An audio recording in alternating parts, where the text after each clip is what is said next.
with everybody praying and sending in money and sending in cards, and they call me up and they text me and they email me and they Facebook me, and just like, I saw the beauty of the body of Christ, and I saw it in a real tangible way.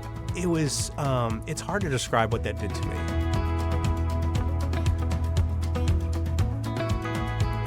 I'm Paul Hastings, and you're listening to Compelled. Real people telling true stories about God's compelling love working in their lives. You're listening to episode 14 of our podcast, which is the second to last episode of our first season. So if this is your first time joining us, then I'd encourage you to listen to our other episodes as well. You'll hear from a former abortion clinic owner, a death row evangelist, an NFL Super Bowl champion, the president of the Southern Baptist Convention of Texas, and many more. On today's show, you'll hear from John Fornof, a masterful storyteller who served as a writer for several Christian audio dramas, including The Extraordinary Adventures of G.A. Henty, Jonathan Park Audio Adventures, and Adventures in Odyssey. John has a great perspective on living life as an adventure that God is writing. You'll hear how God orchestrated events in John's life to lead him on the path of storytelling, as well as some of the unique challenges and miracles that he's encountered along the way.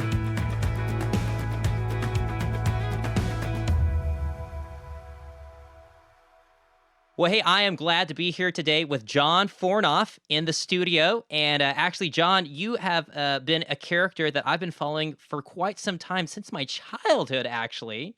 I used to listen to Adventures in Odyssey every Sunday. And little did I know that the man behind the curtain for many of the episodes that I enjoyed was none other than John Fornof yourself. Would you mind just giving us a brief introduction of who you are and what you do? Oh, sure. And I like that you called me a character. That's interesting. So, yeah, I'm John Fornof, and I started working with radio drama way back when I was a kid, actually. But and I just have this. For me, I see life as an adventure, like God's adventure, and just I have learned like that obedience unlocks the adventure. So that's kind of my life, and I'm blessed. Yeah. That is super exciting. Well, let's just kind of start with just tell us about, your childhood. I know that there were some very important things that happened in your childhood. Tell us about that. Oh, sure. I don't have one of those testimonies like I got saved when I was 3 years old. Okay, so it's like, so I don't have this like amazing like transformation like, when I was a little baby, I was like stealing diapers from the other babies, and I wasn't like selling pacifiers in the black market, and then I got saved. It's not like that. It's like I was 3. I was having a nightmare one night, scared to death, and I called for my mom, and she came in and prayed for me, and she started talking about Jesus. And as she started talking about Jesus, she said, you can have Jesus in your heart and just receive him in your heart. And I said, I want that. And then she thought about it. It's like, okay, he's 3 years old, so they kind of do an internal dialogue, he's 3, is this kind of young? And she just felt a prompting from the Lord just to go ahead. So she led me to the Lord, and I told her, he's here. I said that it's like, it took. And since then I've had a chance to reconfirm that. And that's really a story of his faithfulness. He has been with me since I was 3, and he has been just faithfully guiding my life. Yeah, that's wonderful. Yeah. Tell us about the relationship you had with your dad, and then how that kind of led you into audio drama. Sure. My dad and mom divorced when I was, I don't know, I guess I was 5, something like that. So that was painful to go through. But my dad would visit us on weekends. So he would pick us up on weekends and we go back to his place. This is in Pennsylvania. And it was kind of cool. He was an amazing storyteller. I mean, everybody in the family loved my dad because he was like this amazing storyteller. And so on the way home on the Pennsylvania Turnpike, it was about like hour and a half, almost like a 2-hour drive back home to where we were just north of Pittsburgh. And on the way back, my sister and I, we're little kids, we're going, Daddy, tell us a story. We're on the edge of our seat, He goes, hold on. And he's thinking, and then he goes, once upon a time. And when he did that, We all just like sat back in our seats and closed our eyes. It's like, and he took us off on these amazing adventures, and with these wild creatures or something, or usually starring a little boy and a little girl, and he'd bring us right up to the climax of the story, and the bad guys are coming, and they're right on the edge of the cliff, and they stop and look down, and there's a steep gorge, and then he stopped. He goes, "What happened?" He goes, "Hold on." And then he was like making it up as he's going, and then he's going, okay, and this happened, and then he'd time it out. So right as we're pulling in our gravel driveway, he would say, "And they lived happily ever after." And so all my life I wanted to tell these stories. And one day he came home. He used to work for General Electric, and he came home with this brand new technology. It's called the cassette tape machine. Now, back then, they had these giant reels of tape, on these giant machines, reel-to-reel tape recorders. But back then, they decided to make it compact in like this thing that could fit in your pocket. And it was a compact cassette. And it was very expensive. But he brought it home one day, and he says, you can record on this, and you can make your own stories. And he says, back in my day, we used to listen to The Lone Ranger, and Superman and The Shadow, and he was talking about these old radio dramas. And he says, you can make your own radio dramas. So my dad takes me to the kitchen, and he says, "Hey, come here. So I come, and he turns on the faucet. He goes, "Okay, what's that?" And I said, "Dad, it's a faucet." He goes, "No, it's a waterfall." It's like, oh, you can make your sound effects to go with your radio drama. So you can make sound effects to go like this, And so I started doing my own I called them radio adventures, Had my own superhero character. And he was a klutzy superhero character, kept running into walls and flying, all kinds of ways. And I was just having a blast doing this.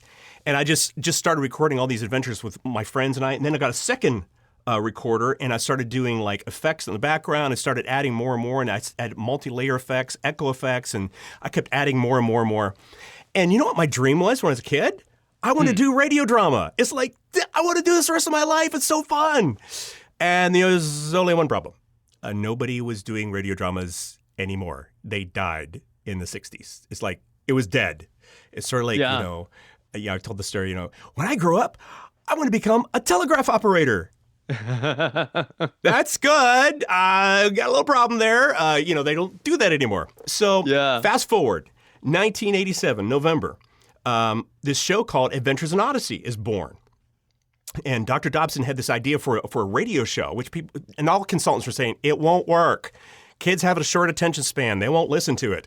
And they were wrong because they love the show. So I started listening to it. It's like, wow, this is amazing. My mom introduced me to it. She said, you got to listen to this. And how old were you at this point? I was 26 at the time when I first heard it. Yeah. Wow. So I'm listening to the show and I'm loving it. It's like, wow, this is so well done. It's the quality of it, the quality of the show and all that.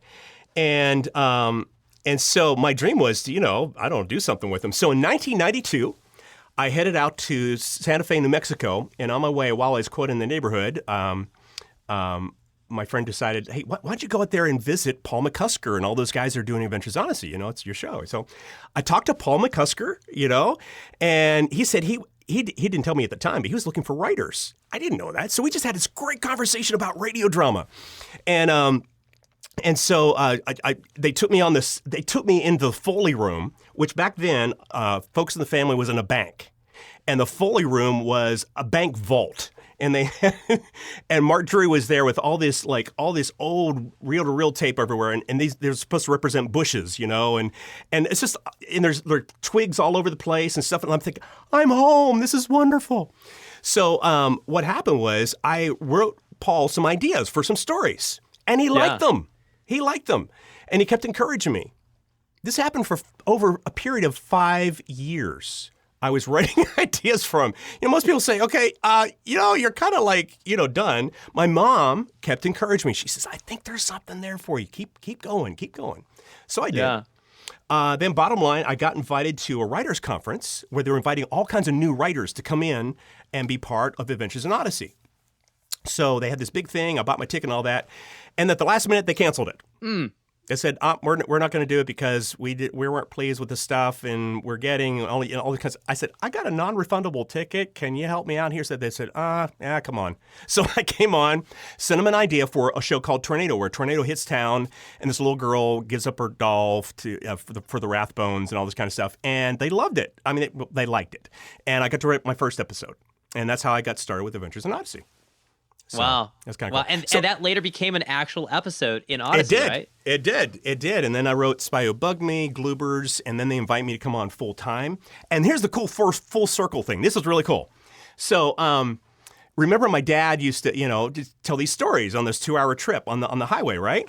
And I would hear these stories now from parents talking about, oh, we love Odyssey. Like we plan our trip in the number of Odyssey tapes or CDs.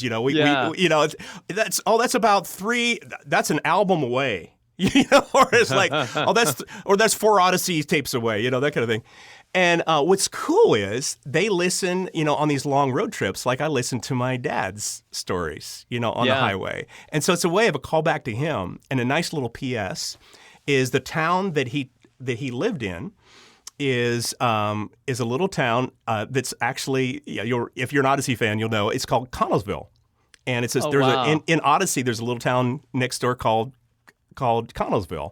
And it was named after that same Connellsville. Paul McCusker his family is from that area. So it's all these kind of wow, that's kind of cool. So anyway, there's a story. Wow. That is really exciting. Okay, now just to feed my own curiosity, like how are you supporting yourself before you became, like these 5 years that you were like sending them ideas for audio dramas, but like what were you actually doing in the meantime?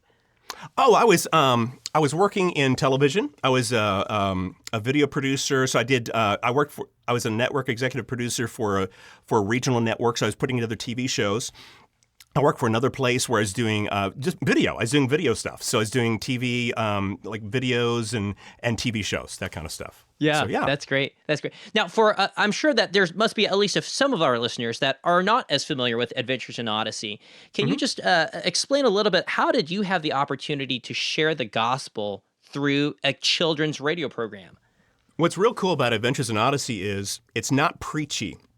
It's not like, but it conveys the truth of the gospel in a like a real life situation. And so one thing we did with Odyssey is we never talked down to the audience. We wanted to study the best of story. We took story seminars. We took conferences. We watched videos. We talked about story, and we always wanted to tell the best story we could so that adults could listen to it and they would enjoy it as much as kids. We have a sensitivity, kids, but we never preach at them. We never talk down to them, but we convey the truth in story. Yeah. A great example is Jesus. Jesus told these great stories wherever he went. Wherever he went, he told a parable. He told a story. And they might not, and actually, this is kind of bizarre to think about, but his stories were not preachy. They're great stories about a prodigal son, about the Good Samaritan. They weren't preachy in themselves, but they convey God's truth in those stories. And that's what we want to do with Odyssey. Yeah, that's great. That's great. Well, so tell us about the events that transpired after Odyssey. Take us from that point. You were writing for Odyssey. Then what happened? Oh, so I had my dream job working with Odyssey, and then I was working for them from 1997, freelancing, till 2005. And they had there was a financial downturn, and I was going to be laid off. And I didn't know officially. I just had this feeling I was going to be laid off. And the funny thing is, I felt like I knew I had a friend that got laid off at Focus, and they foreclosed on his house. They repossessed his car, and he went bankrupt. So it's like, oh, wow, I'm next off the cliff, and that's in the natural. But inside, I felt, this is going to sound strange, I felt an excitement. It's like, why am I excited? This does not make sense. Because I had this feeling I was going to be let go. And I got so excited about like what was going to happen that on the day that they were going to make the announcement, I had the tap on the shoulder in my cubicle. I had the long bony finger pointing to the office, so it's like, oh boy. So I walked the long corridor to the office and sit down in this darkened room, these long somber tones, and the boss's boss is saying, John, we have to make some tough decisions here. And inside I'm going, yeah! And my boss is crying because I love working on the show. Love working together. And inside him, and they're saying, we're going to have to let you go because of financial downturn. And inside I'm going, yeah. And I'm going, why? Why am I feeling this way? So bottom line, I got to work. John Campbell referred me to another radio show. I worked on a couple of the radio dramas. I got to, God was helping provide income for my family, right off the bat, right after Odyssey. They graciously let me stay a little bit longer, for a month longer. But after that, I was on my own and boom, making income. Within 1 year, we had this goal. We were like $25,000 in debt. That's a lot of debt. And we're just chipping away with it, just a little bit at a time, Yeah. And here's what happened. Within 1 year, God provided enough money to take up that debt. In 1 year, boom, done. It was done. Wow. Yeah. Wow. That's amazing. That's God. He is amazing. Well, early before we began this conversation, you mentioned to me all of the different radio shows that you've had the chance to work on. Will you mind just mentioning those for us? Wow. My dream as a kid was to do radio drama, okay? And I look back and I started counting it just yesterday. I was just thinking about it. I got to work on 11 radio dramas. It's like, wow. I mean, I don't know, 160, 70 episodes, doing different things. But I worked with Adventures in Odyssey, which was the one that got me started. Last Chance Detectives, we did an audio show. Worked with John Bevere Ministries, Affabel, and Rescued, did those 2 audio dramas. Down Gilead Lane. Then Mark Hamby came into my life, 2006. And we started Lamplighter Theater. That was a major moment, with Finian Jones and all that. Then out of Lamplighter Guild, I got introduced to the people that started doing The Extraordinary Adventures of G.A. Henty, so I got to produce that. I got to work with Kids Corner with a bunch of lizards. That was fun. And got to work with Red Rock Mysteries. And now I've worked with a new Bible adventure coming out. This coming out soon. It's called The Adventum. It's a really exciting Bible adventure series. And I got to work with Jonathan Park.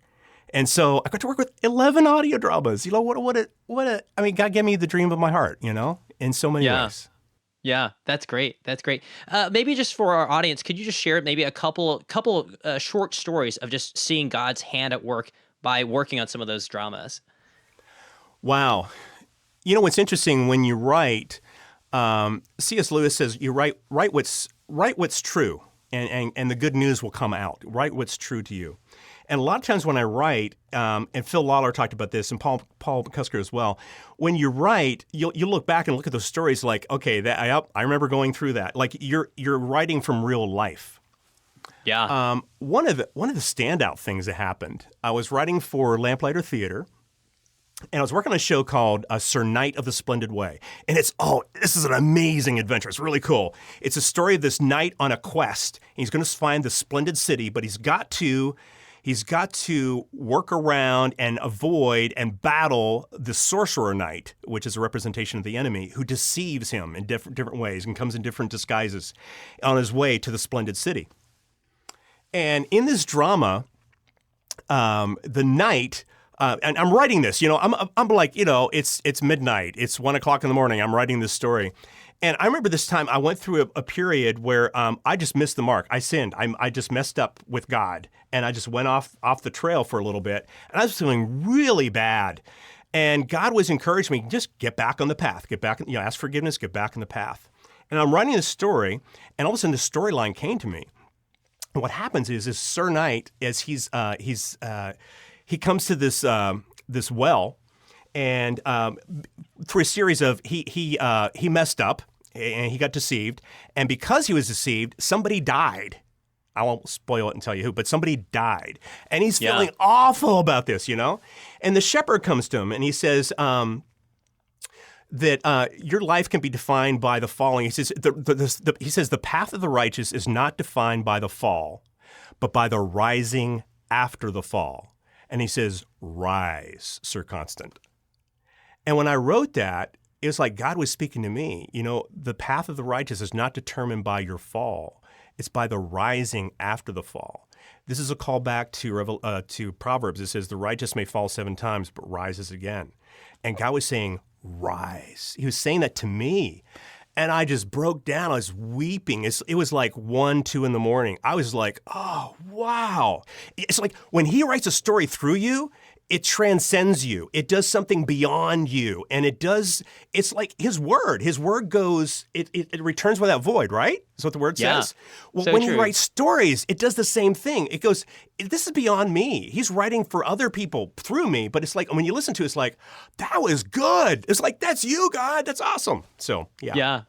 Yeah, that's great. Well, praise God. Praise God. Yeah. I remember, listening to some of your talks, just speaking about, storytelling and the best practices of being a storyteller. And as a Christian, the importance to hone our craft and be the best at our craft. Can you kind of speak to that a little bit? I really think God deserves our very, very best. We need to hone our skills to give him our very best. And that's what he deserves. And not to do it out of ritual or rote, but just to do it because you love him, you want to give him your very best. So I think as Christians, first of all, we're connected with the Creator, with a capital C. We need to be producing things of beauty to draw people to the Creator of all beauty. And so when we put out the best, it's not to draw attention to itself, it's to draw all men unto him. And if we're putting out cheese, the world's not going to see it. I mean, if the world puts out cheese, the world doesn't look at cheese. It's like, hello, we need to be producing the very best to point to God. It's part of our witness, and we should not compromise our witness. Don't let cheese get in the way of God, Yeah. Speaking about producing the very best, I know that you've had the opportunity to work with some of the best voice talent in the world, really. Mm-hmm. Can you tell us about a few of those experiences? Wow. I guess I'll name drop, but I got to work with a Golden Globe Award winner, Joan Frage. Got to work with John Rhys Davis. Is just a great guy. Just love that guy. The guy who played Doctor Who, Tom Baker, the longest running Doctor Who. Anthony Daniels, with Star Wars. And what's cool is, those are wonderful things. Those are just amazing experiences. I remember just thinking to myself, I can't believe I'm directing Anthony Daniels. It's like, this is my hero when I was a kid, it's like in Star Wars and stuff. And it's just like, what God has done is just blown my mind that he's put, give me a chance to direct people like that. But I also get to work with people that don't, quote unquote, have the name or celebrity. And they're just wonderful people. And what I love about working with actors, all actors, celebrities and people that are non-celebrities, is that I love when they take this piece of paper I've got this little piece of paper, it's just like, and I write on it, write words on it. And they make it come to life. They give it flesh and bone and spirit and heart and passion, and they make it come alive. And it's like, I'm dumbfounded when that happens. And they might do something a little different from what I thought. It's like, wow. That's good, And I just love that process. So working with them, I've got to work with some really cool people, but all kinds of people, all kinds of actors working on that. So, yeah. But here's the miracle story. I got to tell you this. I'm sorry. This is a really cool story. So one of the Bill Hyde, who was doing The Extraordinary Adventures of G.A. Henty, he wanted to get a celebrity, and he really wanted Sean Astin, the guy, that plays Sam in Lord of the Rings, and the guy that played Rudy, He wanted Sean Astin. It's like, okay. And I go after his agent, and the agent, whatever, and they're kind of like, yeah, whatever, kind of, and they're not paying attention to me. So we're in the studio recording the adventure that we want Sean in, right? And it's like day 3. We're at day 2 or day 3. We're in the studio, and we're taking a little break. Okay, so we took a little break, and people are just kind of milling around, and there's Sean Astin over there texting, What? There's Sean Astin in the studio texting. What? It's like, what? And I go over and said, excuse me, are you here for the show? He said, oh, yeah, I'm here for Bunnicula. Is it here? I said, oh, I think that's another studio. He walked into our studio by mistake. Of all the studios, wow. He walked into ours. And so I led him to the next studio. On the way down the hall, I said, by the way, we got this Civil War drama we're doing, and just want to see if you want to be part of it. He's, oh, yeah. He says, yeah, I'll do that. Just tell my agent, and he disappears. So guess what? Wow. I called the agent and said, oh, so Sean says he'd like to work on this drama. And we got Sean Astin in our next audio drama for G.A. Henty with Lee in Virginia. Yeah. And that's how God beamed him into our studio. Isn't that amazing? Wow. So that is cool. mind-blowing. That is so Sean crazy. is a cool guy. He's a really cool guy. Just love that guy. Yeah. Just fun to work with. That's crazy. So you mentioned G.A. Henty. Tell us about The Adventures of G.A. Henty. I know that's one of the more remarkable things that you've worked on recently. Can you tell us about that a little? Sure. We were at Lamplighter Guild. We worked with Mark Hamby on Lamplighter Theater, which was a joy to work on. And Mark is always pushing and says, "Hey, let's go to London." So we go to London, and you produce all these wonderful shows and stuff like that. And just love work with Mark on those shows. So while we're working on those shows, Mark starts this thing called the Lamplighter Guild. And the Lamplighter Guild is this really cool 1 week intensive where we gather all these creative people from all around the world, really, mostly around the States. And we talk about pursuing the best in art, pursuing photography, writing, acting, sound design, music, all this kind of stuff. And one of the people I ran into was the daughter. Her name's Stephanie. She's the daughter of became my friend Bill Hyde. And there a guy named Aaron Folin, who also became a composer. And these guys are talking to me about this show. They want to launch this historical audio drama. It's like, well, that sounds like fun. So out of the Lamplighter Theater came Lamplighter Guild, came The Extraordinary Adventures of G.A. Henty. And I got together with Bill in his place in Little Thompson, Illinois. We started talking about it. And he says, sure, let's do it. So we did it. We went to London, and he wanted to get celebrities involved. He wanted to do the best of the best of the best. So we hired the best sound designers, the best musician, the best everything we could find. And these shows are just a joy to listen to. Yeah. I know that just within the last couple of years, you faced a very difficult season in life, and I know that your faith was tested as you had to trust God and His sovereign plan. Can you tell us more about that? It's January 2017. I just was in for a routine exam, and bottom line is they said I had prostate cancer. And a normal level for, like they call it the PSA levels, is under 4. That's normal. Mine was at 20.7, which is high risk. And they said they need to do something quickly. So I elected to do radiation and went through their program, and it really sapped my energy. And what was interesting is I just felt God's peace through that, just amazing peace. And a lot of it was I had a lot of people praying for me, a lot of people that might be listening now, I don't know, just a lot of people were praying for me. A friend started a GoFundMe campaign because, my income as a freelancer went down because I didn't have the energy to do work, and so my energy level went down, my work went down, my income went down. And so a friend started a GoFundMe page, another friend got it out there, and my friend Randy and my friend Steve, and they got it out there. And people started sending money to pay for my medical expenses because I was, going through a really tight time there at the time. And what I saw, Paul, was with everybody praying and sending in money and sending in cards, and they call me up and they text me and they'd email me and they Facebook me, and just like I saw the beauty of the body of Christ. And it's just, I saw it in a real tangible way. I just felt loved. I felt hugged by the body of Christ. And it just, there is no feeling like that. I just felt like I had all these people in my corner. They're rooting for me. They're praying for me. They're supporting me. And I can't describe what it was. It's hard to describe what that did to me. And that really is the testimony. I got healed. I just did a checkup just recently, just about a month ago, and my level, normal level is under 4. It's like 1.7, I think, or 1.4, 1.7, somewhere around there. I think it's 1.4. Yeah. It's like, wow. It just like went from way high to like way under normal. And I really feel that's a testimony of just God's people, the beauty of God's people, the beauty of the body of Christ coming alongside, praying for me and being there for me. And it almost, when I look back, it's like I just went through something that was like, it's almost like I was carried through it. I didn't have to go through it. I mean, I was facing it, but I was carried, by God's grace and by God's love through His people. Yeah, that's awesome. Thanks for sharing that. Thanks for sharing. That's a real encouragement for us. My wife and I, we were both praying for you during that time also. And I can just personally testify, just seeing your witness, through, I mean, what a really hard struggle like that, just seeing your witness and just like, glorifying God through even the hardest circumstances, not even knowing why He had you going through cancer, but just still acknowledging that God was in control and that He was sovereign and in control at every moment, and that you left your life in His hands. And that was just a beautiful testimony to us. Oh, thank you.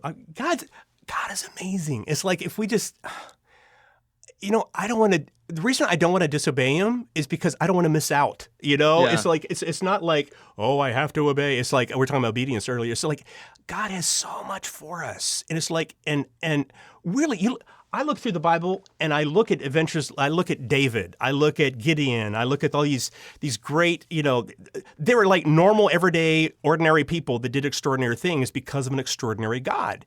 And because they obeyed. When you obey, like amazing things happen, So I don't want to waste my time in the weeds, I want to just stay right there in the highway of his purpose because there's an excitement for what's ahead. I just feel it, And I look back and it's like, if I died now, at least I'm dying pointing in the right direction, and I've had like God's really blessed. But I feel like some really cool stuff is about to come up. But it's just like that sense of adventure with him, the sense of what's around the corner. I just get that sense that when I'm with him, and I love that. I love that about God. I love so much about God. But I love how he just confirms his word and his way through your life, and he sends along people to encourage you in the process. And what a blessing that is. And I really feel that what God's called me to is going to open up doors for other people as well. It's not just about me. It's about when you follow the dream God's got for you, it's not about your dream. It's about his dream through you, and that unlocks other people's dreams behind you. Like there's other people following. So it's like, be faithful, stay on that path that God's got for you. Persevere, hang in there, because you're paving a way for other people. It's not just about you. Yeah. As we're wrapping up our conversation here, can you just share with us what are some of the projects that you're working on that you're the most excited about, or things that are coming down the pipeline? Wow. I'm working on, probably the most exciting thing is I'm working on a TV series. It's a supernatural thriller, and it talks about the good side of the supernatural thriller. We hear a lot of the dark side, and this is, I cannot wait to get that one launched. That's going to be just, so if you think about it, pray about that one, because that could change a lot of, I think it'll wake up the church to what happens when we pray. What really happens. We're surrounded by a spiritual realm. What happens, in spiritual realm. So it's about that. And I think it would also wake up unbelievers that are hungry for a real God, he's a supernatural God, and they drift to the dark side of the supernatural because they're longing for, they want to see like stuff, like real stuff, like, and they're hungry for God, and so that's probably the number one thing pursuing. Also working on the new Bible adventure called The Adventum, which is being produced right here in the studio where I am now, here in San Diego, by Wise King Media. That's coming out in latter part of this year. That's going to be real. Oh man, I can't wait for you to hear that. Luke Gano is doing our sound design. Jared DePasquale, is doing our music, and it is phenomenal. Wow.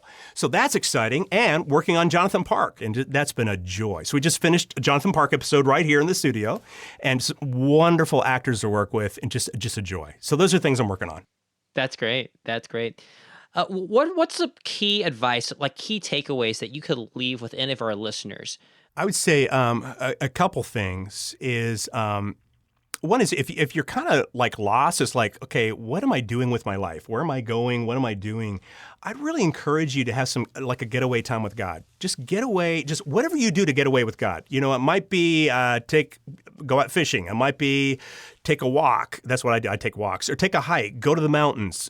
Go to the forest, wherever it is, go to the beach, wherever it is that you get some time away where you can just focus on God. No cell phone, okay? No laptop, just you and God. Get some getaway time with God and ask him, okay, God, what do you want me to do? What do you want me to do in life?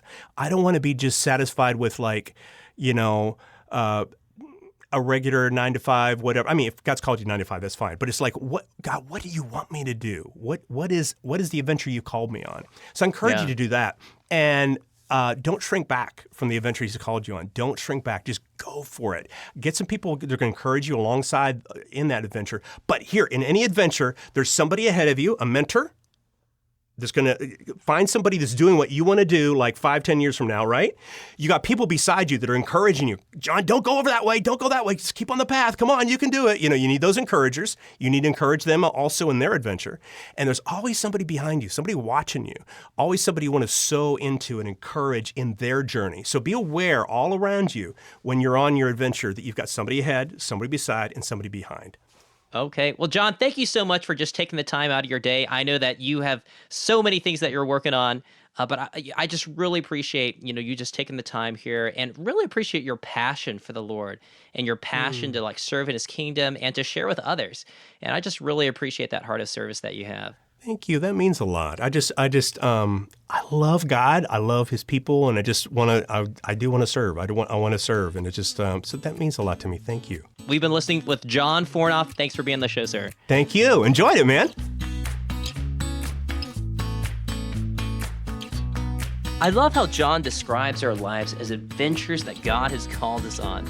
I'm reminded how God called Abraham to travel to the unknown promised land, and then again how he called the children of Israel to leave Egypt and travel to the land of Canaan. John's enthusiasm for the adventure that God has called him on is encouraging and contagious. To learn more about John, visit our website, compelledpodcast.com, and search for this episode. In the show notes, we'll include links to the audio dramas that John has mentioned, including his latest project, The Adventum, where you can actually grab a free download of their first episode. Also, I just got done texting with John, and he told me that he's willing to offer 1 hour of consulting for free to any of our listeners who happen to be writers or authors. So to take advantage of that, again, head over to our show notes page, and you'll be able to find that. Right after the music ends, we'll play you a sneak peek from our final episode of this season, which is airing next week. While you wait, you can find other episodes of our podcast at compelledpodcast.com or by subscribing to Compelled on Apple Podcasts, Spotify, Google Podcasts, Stitcher, Overcast, and pretty much anywhere else you can find podcasts. Our final episode for the season will be released next Tuesday, so if you've enjoyed listening to our show, then please share it with some friends and leave a 5-star rating on iTunes. Or if you don't use iTunes, a 5-star rating on Facebook would be helpful as well. Our show was edited by Zach Fowler, a gifted film editor, visual effects artist, and storyteller. You can find Zach and his work at zachfowlerimagery.com. Our logo was designed by Josiah Jost, an incredibly talented logo designer. You can reach Josiah and view his work at siadesign.com. Our website was created by Ben Billups, a digital developer extraordinaire. You can follow Ben on Instagram at ben.billups. Our media intern is Frank Allegrea. You can find him on Twitter at @TheFrankAllegrea. Our assistant producer is none other than my lovely wife, Sarah Hastings. Without her, this podcast wouldn't exist. And that's it for this episode. Coming up, a sneak peek at our season finale with Jason and Bethany Pilcher, a couple that saw God save their marriage from the brink of divorce, but then years later give them the hardest trial they've ever faced. I'm your host, Paul Hastings, and you've been listening to Compelled. We'll see you next Tuesday.